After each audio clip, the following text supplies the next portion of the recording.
Sabina, a difficult tournament for you up to this point, but finally you get that breakout victory. How do you feel right now? Thank you. Thanks for having me here. I feel good. It's great to win one game, you know.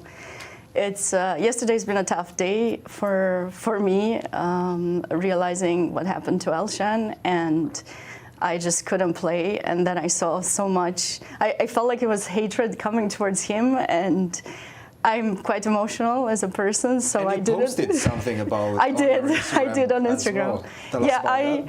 I felt like it can happen to anyone to just blunder out of the opening.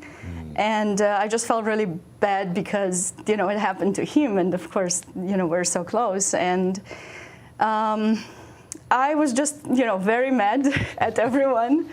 And of course, mad at myself because I feel that although I haven't really scored many points, I feel that overall my play was pretty decent. I mean, maybe I would have some bad positions out of the opening, let's say, but I was able to come back in a lot of the games. But the results, of course, don't show. And typically, I like to inspire other people. That's something that I've always wanted. And then showing people that you should never give up. It doesn't matter how bad your tournament is going. You should just keep fighting. I think that's something that I want everyone to kind of see and believe in themselves. And chess is a tough game, but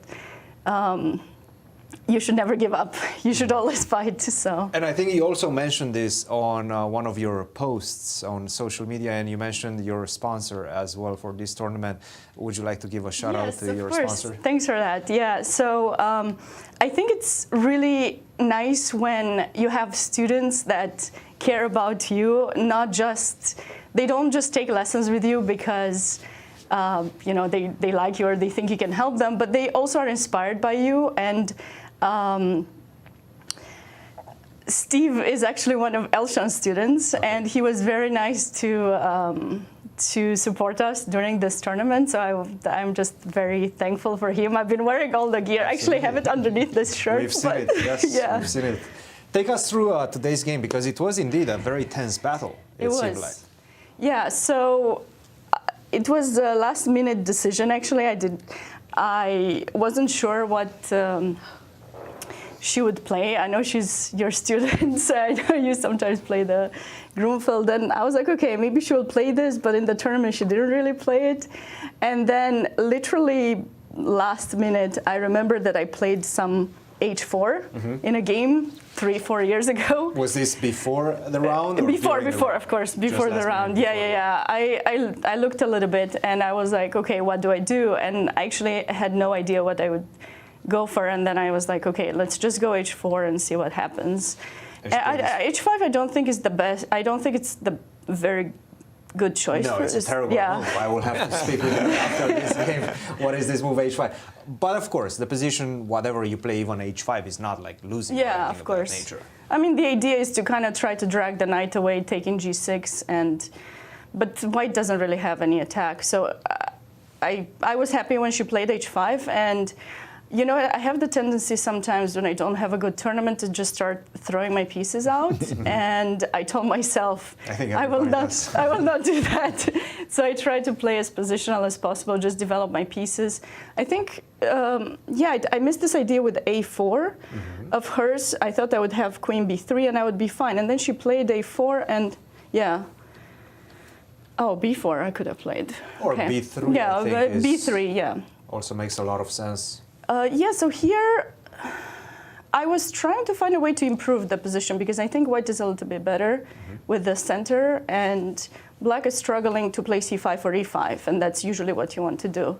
So, yeah, I don't know if I played the best, but I like Knight E5, and then I thought she had to take, and here... You're still maintaining the balance, right now. And then here I took with the Queen. You know, I thought I should take with the pawn, that's normal, and then go Rook A1 and trade pieces, right? Rook D1 or something. That's what I thought. But then I was like, no, Queen B3 looks nice because she cannot take in E4 because G6 is hanging, and I have like a good position. And she played this move, King to H7, getting off this diagonal, of course. Yeah, Knight C3. I think it was good. She played all the moves that I thought she would play, and then even like I thought queen a8 and queen a7, and here I couldn't come up with a plan because she does want some knight a4, I thought. Knight And a4, then try to trade the rook knight. a3 as well. Yeah, rook a3 first, knight a4, try to trade the knight. Yeah, so if I go back to f3, basically I let the c4 square, right? Yes. So I was like, okay, what have I done? I need to do something on the other side. So that's why I went f4, and oh, it was bad. Okay, great. Apparently this Rook move, rook a3. a3 was creating some problems. f6, I think she just didn't realize that she weakened z6, the e6 square. Yeah. So once I went back, I think knight c4 has to be played. Knight to c4 or rook to a3 once again Still? seem to be the best. Queen e6. Queen to e6 and I think f5, but this is Okay, already yeah, it's very messy, yeah. very computerish, right? And she played this move knight to a4 and allowed you to Yeah, invade. trade and knight b5 I thought was a mistake because of course I have rook c5 and suddenly I have f5, which is gorgeous. Perhaps this is what she missed, rook to Yeah, c5. I think so. I think she probably missed that. What was the move that I thought you were she would take in a2 and then I still wanted to take, yeah. And I thought she had to come somehow with the queen to trade with queen b8, but... So maybe queen to a5 attack and then queen And to still d8, right? rook c5, right? Something like this. Rook to c5, the same. the I same was thing, yeah. Queen to d8. Try to do things of this nature. But still, the position remained complicated, and she made this big mistake with knight to b5, rook to c5, knight Yeah, to and then she d6. went back. She probably realized that it's not looking very good. Oh, f5 was And working? why did she not take on a2 at this point? f5. f5 and Yeah, I thought it's, yeah. her king side gets shattered. Yeah. Very nice. I was quite confident with my rook in c5, and I knew ideas with b6 would not work because she dropped c6. And yeah, going into this, I panicked here at some point. I guess I haven't played the best. We were both getting really low on time. And Things got messy. she had some ideas, some very aggressive ideas. I hope I didn't miss a mate or something. At this point, things got Yeah. really messy, right? And you actually found this key move, king to f3, to defend the position. I've lost against Jennifer Yu. I had I thought I saved it after the time trouble. And then there was some kind of idea with two rooks mating me. And I was like, okay, I will not get mated. that's the point. So you were getting flashbacks from I was, that yeah. moment. The tough thing, I think it's very hard to do when you're playing a tournament because, especially as long as this one, because you always have these memories in your head. What are you going to do?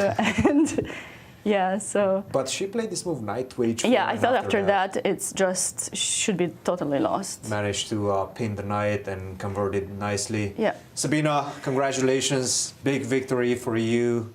What are you going to do tonight to celebrate? I'm just going to call the two people. Actually, there have been 3 people supporting me today, and I'm just going to call them immediately and just be thankful for believing in me. And then, of course, just it's just a game. I have to keep playing tomorrow. Still and plenty of rounds to go. of 5 course. rounds. Yeah. Sabina, congratulations. We'll see you Thanks. tomorrow. Thanks. Our congratulations as Congratulations. well, It's so Sabina. important.